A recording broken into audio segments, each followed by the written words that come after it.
ಮಂತ್ರಿಗಳ ಮೂಲಕ ಸರ್ಕಾರಕ್ಕೆ ಸೂಚನೆ ಕೊಡಬೇಕಾಗಿದೆ. ಒಂದು 2 ನಿಮಿಷದಲ್ಲಿ ಮುಗಿಸ್ಬಿಡ್ತೀನಿ ನನ್ನ ಮಾತನ್ನ. ಮಾಧುಸ್ವಾಮಿ ಅವರ ನೇತೃತ್ವದ ಕ್ಯಾಬಿನೆಟ್ ಸಮಿತಿ ಸದಾಶಿವ ಆಯೋಗದ ವರದಿ ಮತ್ತು 2011ರ ಸೆನ್ಸಸ್ ಇದನ್ನ ಎತ್ಕೊಂಡು ಹೋಗಿ ಹೋಗಿ ಹೋಗಿ ಹೋಬಳಿ ಲೆವೆಲ್ ಅಲ್ಲಿ ಅನಲೈಸ್ ಮಾಡಿ ಕೊನೆಗೆ ಒಂದು ತೀರ್ಮಾನ ಮಾಡಿದ್ರು. ಏನು?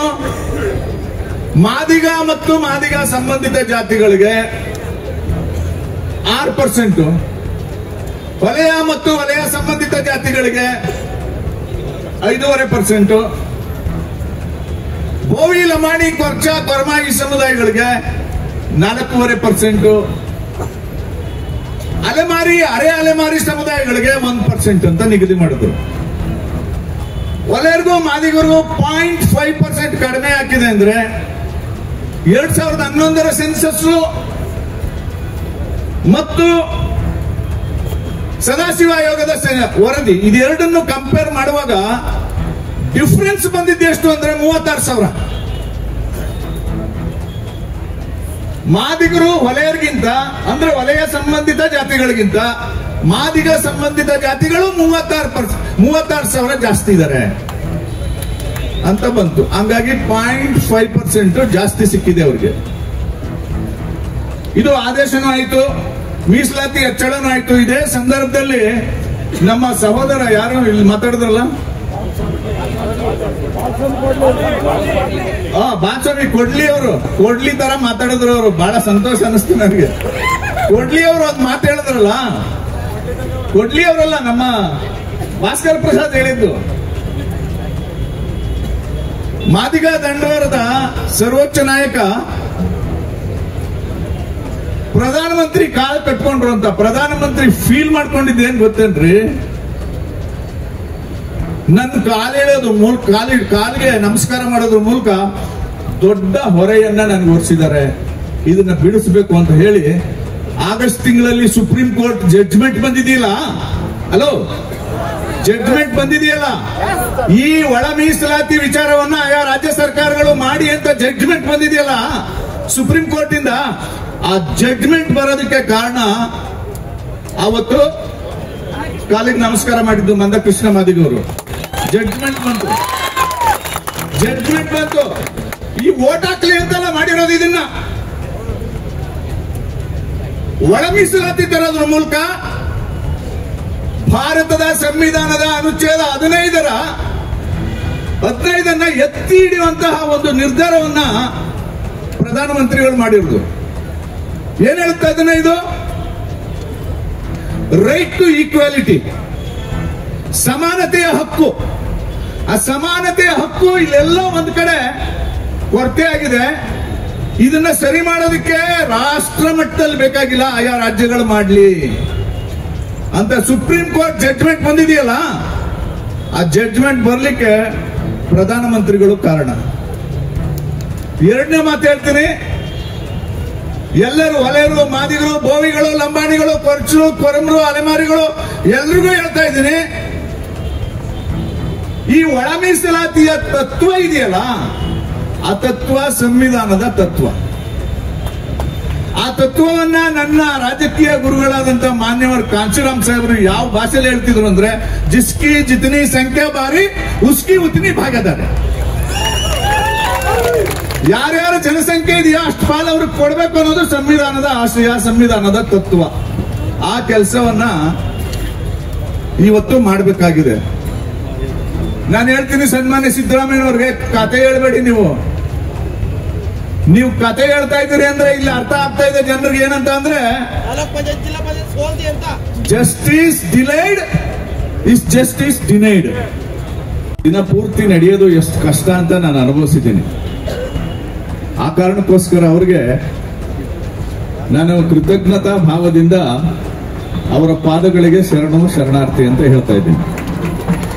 ಬಂಧುಗಳೇ, ಇಂಗ್ಲಿಷ್ ಅಲ್ಲಿ ಒಂದು ಮಾತಿದೆ, ನಮ್ ಲಾಯರ್ಗಳಿಗೆ ಅರ್ಥ ಆಗುತ್ತೆ. Justice delayed is justice denied ಅಂತ.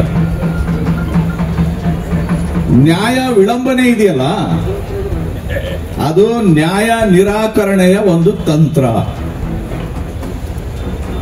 ಆ ಕೆಲಸವನ್ನ 2004ರಿಂದ ಇಲ್ಲಿವರೆಗೆ ಆಳ್ವಿಕೆ ಮಾಡಿರ್ತಕ್ಕಂಥ ಎಲ್ಲ ಪಕ್ಷದ ಸರ್ಕಾರಗಳು ಮಾಡ್ಕೊಂಡು ಬಂದಿವೆ.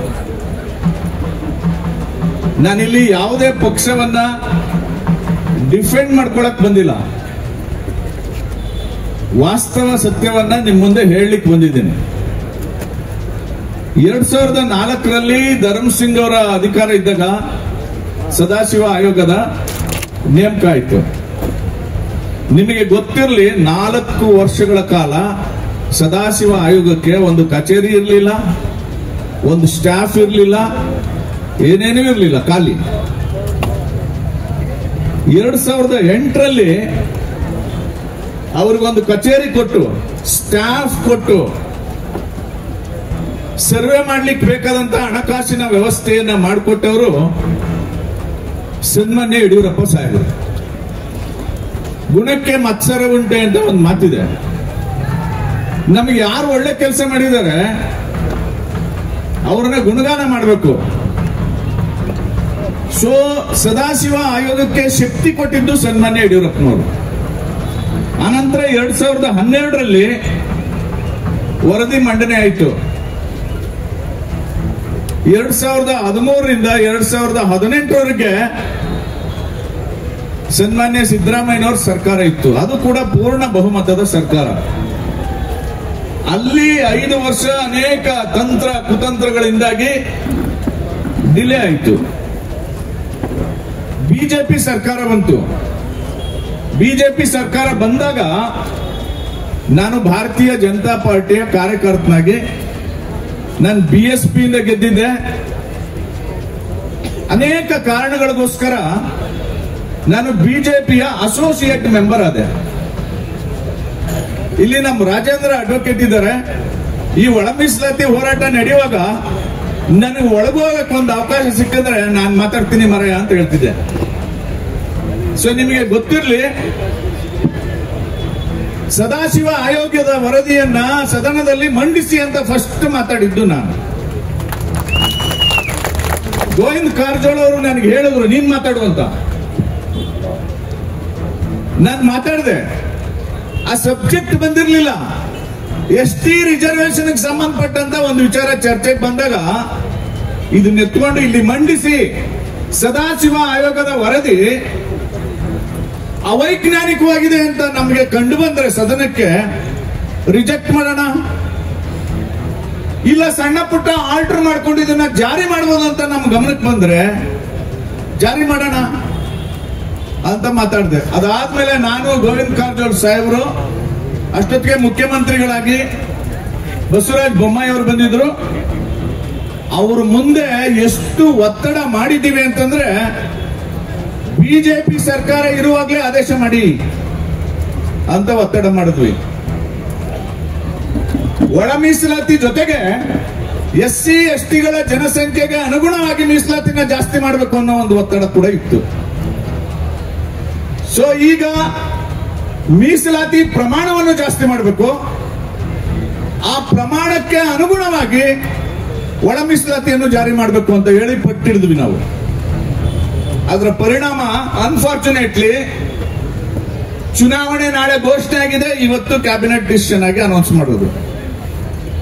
ಈ ಪ್ರಕ್ರಿಯೆನಲ್ಲಿ ಏನ್ ನಡೆದಿದೆ ಅಂತಂದ್ರೆ, ಈಗ ಒಂದು ಗೊಂದಲ ಸೃಷ್ಟಿ ಮಾಡ್ತಾ ಇದ್ದಾರಲ್ಲ, ಆದಿ ದ್ರಾವಿಡ, ಆದಿ ಕರ್ನಾಟಕ, ಆದಿ ಆಂಧ್ರ, ಇವರು ಯಾವ ಜಾತಿಯವರು, ಇವರು ವಲಯರೋ ಮಾದಿಗರು ಅಂತ ಕಂಡುಹಿಡಿಯೋದು ಗೋಜಲಾಗಿದೆಯಲ್ಲ. ಅದಕ್ಕೆ ಒಂದು ಕ್ಯಾಬಿನೆಟ್ ಸಬ್ ಕಮಿಟಿ ಮಾಡಿದ್ರು. ಮಾಧುಸ್ವಾಮಿ ಅವರ ನೇತೃತ್ವದಲ್ಲಿ, ಲಾ ಮಿನಿಸ್ಟರ್ ಅವರು ಅವರ ನೇತೃತ್ವದಲ್ಲಿ ಒಂದು ಕ್ಯಾಬಿನೆಟ್ ಸಬ್ ಕಮಿಟಿ ಆಯಿತು. ಯಾಕ್ರೆ ಪೊಲೀಸರ ಮಿನಿಸ್ಟರ್ ಬಂದ್ರೆ ಇಲ್ಲಿ ಕರ್ಕೊಂಡ್ಬಂದು ಕೂರಿಸಿ ಗೊಂದಲ ಯಾಕೆ?